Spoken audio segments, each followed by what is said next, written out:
صحیح مسلم حدیث میں فرمایا گیا، ایمان یہ ہے کہ اللہ، اس کے فرشتے، اس کی کتابیں، اس کے رسول، آخری دن اور تقدیر پر ایمان لایا جائے۔ پہلا، اللہ پر ایمان، اللہ کی موجودگی، وحدانیت اور صفات پر ایمان لانا۔ دوسرا، فرشتوں پر ایمان، اللہ کی طرف سے بنائے گئے فرشتوں کی موجودگی کو قبول کرنا جو کائنات میں مختلف کام انجام دیتے ہیں۔ تیسرا، الہی کتابوں پر ایمان، اللہ کی طرف سے نازل کی گئی الہی صحیفوں کو قبول کرنا جس میں قرآن شامل ہے۔ چوتھا، نبیوں پر ایمان، اللہ کی طرف سے بھیجے گئے تمام نبیوں پر ایمان رکھنا، حضرت آدم علیہ السلام سے لے کر نبی محمد صلی اللہ علیہ وسلم تک سب نبیوں پر ایمان رکھنا شامل ہے۔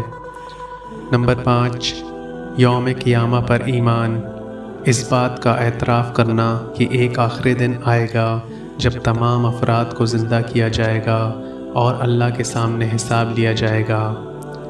نمبر 6، تقدیر پر ایمان، اس بات کو قبول کرنا کہ اللہ نے ہر چیز کا مقدر لکھ دیا ہے۔ تقدیر پر ایمان لایا جائے چاہے وہ اچھی ہو یا بری۔ سنت کی پیروی، ایک مسلمان کو زندگی کے ہر پہلو میں نبی محمد صلی اللہ علیہ وسلم کی مثال کی پیروی کی کوشش کرنی چاہیے، جیسے کہ ان کی عاجزی، صبر، ہمدردی، عبادت، دوسروں کے ساتھ تعامل اور ان کے خاندان، ہمسایوں اور اجنبی لوگوں کے ساتھ حسن سلوک۔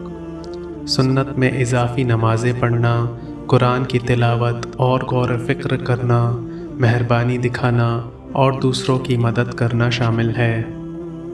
قرآن میں اللہ تعالیٰ فرماتے ہیں، بے شک اللہ کے رسول میں تمہارے لیے ایک بہترین مثال ہے، جو بھی اللہ اور آخری دن کی امید رکھتا ہے اور کثرت سے اللہ کو یاد کرتا ہے۔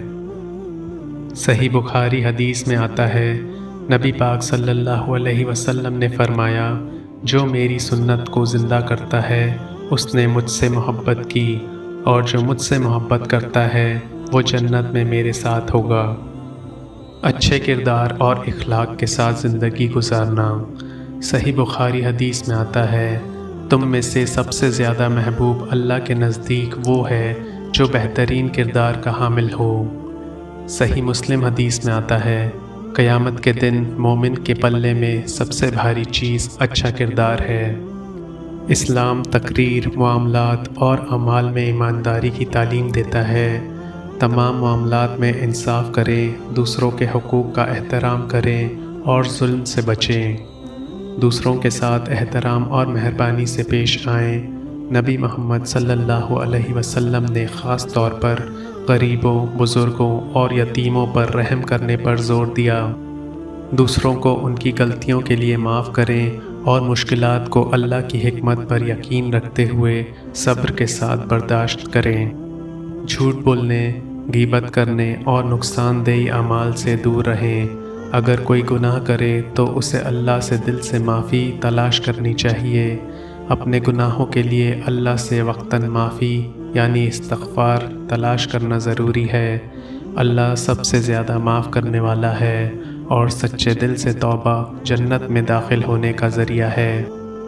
دل کی پاکیزگی، عبادت اور نیک اعمال صرف اللہ کی رضا کے لیے ہونی چاہیے، بغیر لوگوں کی پہچان یا انعام کی تلاش کے۔